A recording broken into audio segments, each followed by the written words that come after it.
تو چند دن بہرحال یہ گریا کر کے اٹھ کے چلے جائیں گے، مگر وہ ایمان، وہ بیمار، کہ میرا چھٹا امام کہتا ہے کہ 5 گریے مشہور ہیں، 5 گریے گناہ ہیں دنیا کے اندر۔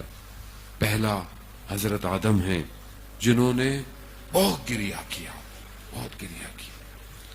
دوسرا گریا حضرت یعقوب کا گریا جو اپنے بیٹے یوسف کے غم میں کرتے۔ تیسرا حضرت یوسف کا اپنا گریا۔ چوتھا گریا ہماری شہزادی حضرت سیدہ کا گریا کہ جو اتنا گریا کرتی رہی۔ پانچواں گریا سید سجاد کا گریا، کتنا گریا کیا۔ بڑی مماثلت ہے حضرت سیدہ میں اور امام سجاد میں، یہ بھی گریا کرتی رہی اور یہ بھی گریا کرتے رہے۔ گریا کیسا تھا کہ جب بی بی گریا کرتی تھی تو مدینہ کے لوگ کہتے تھے نا کہ ابن الحسن فاطمہ سے کہیے یا دن میں گریا کرے یا رات میں گریا کرے۔ اللہ، بی بی کیا فرماتی ہیں، اتنی مصیبتیں مجھ پہ پڑھی کہ اگر روزے روشن میں پڑتی تو تاریخ ہو جاتا۔ ہاں، اور ایک سید سجاد کا گریا ہے۔ کہا مولا کیوں اتنا گریا کرتا؟ کربلا کو ختم ہوئے زمانہ ہو گیا۔ ایک عالم دین سے پوچھا گیا کہ یہ امام سجاد کے لیے کہا جاتا ہے، امام زمانہ کے لیے بھی کہا جاتا ہے کہ خون کے آنسو روتے ہیں، یہ خون کے آنسو کیسے نکلتے ہیں؟ تو اس عالم دین نے رومال اٹھایا اور اپنی آنکھوں سے اور ہٹایا، کہا کہ خون کے آنسو تو ہم رو سکتے ہیں، وہ سید سجاد تھے جو اپنے سامنے یہ سب دیکھتے رہے۔ ہاں ذاتارہ نے محترم، امام جب پانی آتا تھا نا، امام پانی کو دیکھ کے گریا کرتے تھے اور اپنے بابا کی پیاس کو یاد کرتے تھے۔ جب کھانا آتا تھا تو کھانے کو دیکھ کے گریا کرتے تھے کہ میرے بابا کو بھوکا پیاسا مارا۔ امام کا خادم کہتا ہے کہ ہم نے امام کے لیے بستر لگاتے تھے مگر امام بستر پہ نہیں سوئے، زمین پہ سوتے تھے۔ کہا مولا کیوں نہیں؟ کہا میں کیسے سہوں کہ جب میرے باپ کو اس طرح کربلا میں شہید کر دیا گیا۔ ہاں آزادار میں امام کے بڑے غم ہیں، امام نے خود اپنے غموں کا اظہار کیا ہے۔ امام خود فرماتے ہیں کہ ہمیں کربلا کے واقعے کے بعد جو ہے وہ گھوڑوں پر بغیر زینوں کے اور اونٹوں پر بغیر مہاروں کے سوار کر دیا گیا، اور نیزوں پر ہمارے پیاروں کے سر تھے، اور جب ہماری آنکھوں سے آنسو نکلتے تھے تو نیزوں سے ہمارے سروں کو جو ہے وہ کوڑا جاتا۔ ہاں زادارن محترم، ہم امام کے غم کو برداشت نہیں کر سکتے۔ آپ تصور کریں کہ امام کی اس دن کا، اس مغرب کی نماز کا جو امام نے ادا کی تھی، روز عاشورہ گزرنے کے بعد جب پہلی مغرب آئی ہوگی تو کچھ بھی نہیں بچا۔ آپ خود تصور کریں کہ سید السجاد نے خدا کی بارگاہ میں جو سجدہ کیا ہوگا، سبحان ربی العلا و بحمدہ۔ علی اکبر چلے گئے، عباس چلے گئے، قاسم چلے گئے، بابا چلے گئے، سبحان ربی العلا و بحمدہ۔ تو پروردگار ساری حمد و ثنا تیری ہے۔ اللہ، کیا قربانی ہے، کیا سختیاں ہیں۔ امامت کا پہلا سوال دیکھیں کہ بی بی زینب سلام اللہ علیہ آکے کیا کرتی ہیں کہ بیٹا سجاد خیموں میں جل کے مر جائے یا باہر نکلے۔ ہاں زاداران محترم، کس طرح کہتے ہیں مقاتل کہتے ہیں کہ انہوں نے حملہ کیا، خیموں کی طرف آئے، امام بیمار ہیں بستر پر، مگر بی بی زینب نے آ کر اپنے وقت کے امام کو بچایا ہے۔ کہا اس کو اگر کچھ کہا تو مجھے کچھ کرنا ہوگا۔ کہا اچھا یہ بیمار ہے، بیمار کیا کرے گا، چھوڑا۔ مگر کس طرح اس بیمار کو کوچہ اور بازاروں میں پھرایا گیا، ہاتھوں میں رسیاں ہیں، مقتل کہتا ہے کہ گلے میں توق ہے۔ ایک جگہ امام گزرے، امام کا کوئی جاننے والا ملا، امام نے اسے کہا تیرے پاس رومال ہے؟ کہا کیوں؟ کہا توق کی خاردار گردن میں زخم کیے دیتا۔ اللہ، یہ وہ زخم تھے کہ جو آخری زندگی تک امام کے ساتھ رہے۔ ہاں زاداران محترم، یہ ایام بڑے سخت ایام ہیں ہمارے لیے۔ ہم اس کو تصور ہی نہیں کر سکتے کہ اغیار کا مجمع ہو اور اہل حرم ساتھ ہوں اور امام وہ بھی امام ہو. کس طرح امام نے برداشت کیا کوفہ اور شام کا منظر. امام سے جب پوچھا گیا مولا کربلا میں کون سا واقعہ آپ کے لیے سخت تھا؟ علی اکبر کے سینے پہ برچھی، قاسم کے بدن کے ٹکڑے، حضرت عباس کے بازو؟ نہیں. امام کیا فرماتے ہیں؟ امام نے 3 دفعہ کہا ہائے شام، ہائے شام، ہائے شام. یہ شام میں کیا ہوا ایسا؟ کیا ہوا؟ ہاں زیادہ رمتم جب یہ شام پہنچے ہیں تو شام میں کہتے ہیں ایک منادی ندا، خوشی کا سما ہے، عید کا سما منایا گیا. شام میں لوگ رنگ برنگے کپڑے پہن کر آئے کہ باغی آ گئے ہیں، باغیوں کے اسیر آ گئے ہیں، ہم نے انہیں مار دیا ہے اور ان کو اسیر بنا کر لائے.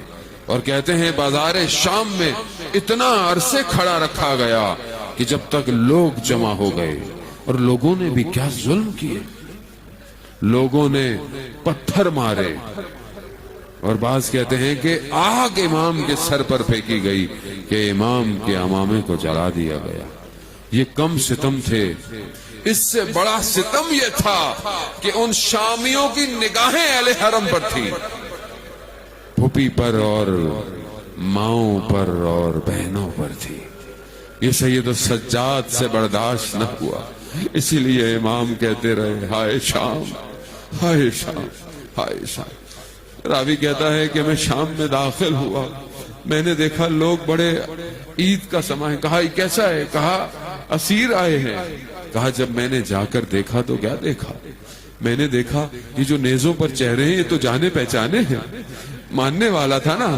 جب اس نے امام کو دیکھا، امام تک پہنچا، امام نے کہا یہ وقت اس باتوں کا نہیں، تیرے پاس کچھ دھرم دینار ہیں. کہا یہ جن کے ہاتھ میں نیزے ہیں ان کو دے، اور کہے کہ نیزوں کو تھوڑا آگے لے جائیں تاکہ لوگوں کی نگاہیں نیزوں پر ہو، میرے اہل حرم پر نہ ہو. اللہ اکبر. سید السجاد کا غم، نہ جانے دربار شام کی میں مصیبتیں آپ سے پڑھ پاؤں گا یا نہیں پاؤں گا. بس ایک مصیبت ہے دربار شام کی، اگر سن سکتے ہیں تو سنیں کہ امام کو مخاطب کر کے جب اس نے پوچھا، امام نے خطبہ بھی جو بیان کیا، وقت نہیں مگر امام بتا رہے ہیں کہ میں اس کا بیٹا ہوں کہ جس کو غارت کر کر شہید کیا گیا، جسے جو ہے وہ جس کا سب کچھ لوٹ لیا گیا اور اسے تنہا اس طرح مارا گیا. امام اپنی تعریف مجھ سے کر رہے ہیں، میں کس کا بیٹا ہوں اور مجھے فخر ہے کہ میں اس کا بیٹا ہوں. مگر اسی دربار میں یزید ملعون نے اپنے ہاتھ میں جو چھڑی رکھی تھی اس سے ان لبوں پر لگائے.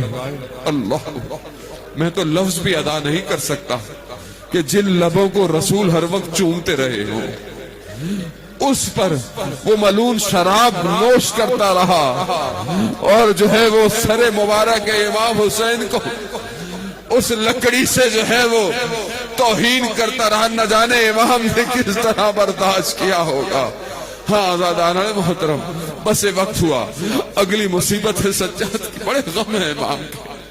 ہم کیا بیان کریں کہ شام کے زندان کی جو کل میں نے مصیبت پڑھی آپ کی خدمت میں، وہ تو بی بی سکینہ کی مصیبت تھی نا. اب امام کی مصیبت تو دیکھیں کہ امام اپنی اس چھوٹی سی بہن کو اسی کرتے میں زندان میں دفنا کے آ گئے. وہی جلا ہوا کرتا، وہی اس غموں سے اٹا ہوا کرتا. نہ جانے کس طرح سید السجاد نکلے ہیں، نہ جانے کس طرح یہ کارواں پھر لٹا ہوا پلٹا ہوگا، نہ جانے کس طرح یہ دوبارہ مدینہ میں آئے. بعض بیان کرتے ہیں کہ امام کے اپنے چچا امام کو پہچان نہ پائے. امام اتنے ضعیف ہو گئے تھے اس حادثے کربلا کے بعد. ہاں زادانہ محترم، وقت گزر گیا، امام کا دور آیا، امام کے اوپر بھی سختیاں آئیں، امام کو بھی زہر دیا گیا اور امام بھی شہید ہو گئے. وقت غسل میرا 5واں امام، جب امام کو غسل دیتے ہیں تو راوی بیان کرتا ہے کہ امام کے بدن پر سیاہ نشان تھے. ان سیاہ نشانوں سے پوچھا گیا کہ یہ کیا تھے؟ کہا رات کی تاریکی میں بابا غریبوں کے لیے کھانے پینے کا سامان لے کر جاتے تھے، پیٹھ پر نشان پڑ گئے۔ اللہ اکبر، غربت ہے۔ ہاں امام، جنت البقیع آج ویران ہوگا، جنت البقیع میں ظاہر نہیں ہے اس طرح کہ جس طرح ہونے چاہیے۔ یہ غربت ہے امام سجاد کی کہ وہاں روشنی بھی نہیں ہے، اندھیرا ہے، تاریک ہے، اسی زندان کی طرح۔ اور شاید یہی ہو امام سجاد اپنی بہن کو پیغام دینا چاہتے ہوں کہ میری بہن، جس طرح تمہارے زندان میں تاریکی تھی، میری قبر پہ بھی آج تک ویسی ہی تاریکی ہے۔ ہاں زیادہ محترم، میں کہوں گا امام کو غسل کفن دیا گیا، امام کو مدینہ میں بڑے آرام سے دفنایا گیا۔ میں کہوں گا یا امام باقر، آپ کو بھی بڑا غم ہوا، یقیناً آپ نے اپنے بابا کی گردن کے زخم بھی دیکھے ہوں گے، آپ نے تازیانوں کے نشان بھی دیکھے ہوں گے، لیکن آپ اپنے بابا کو بڑے آرام سے دفنا دیا۔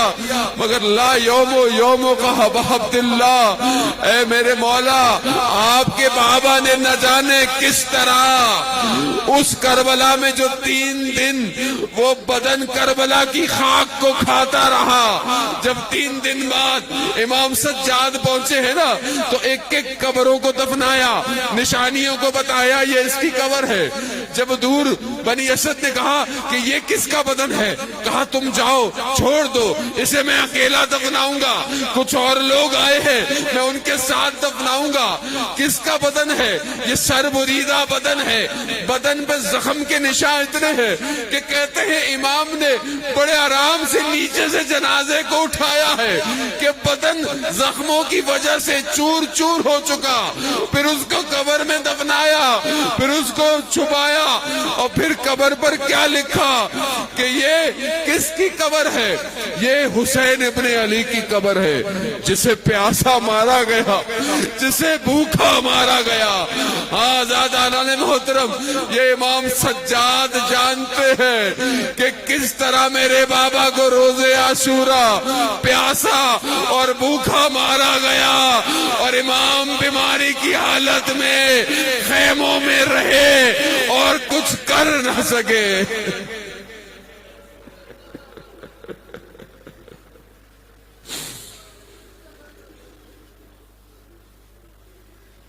الا لعنت اللہ علی القوم الظالمین وسيعلم الذین ظلموا أي منقلب ينقلبون۔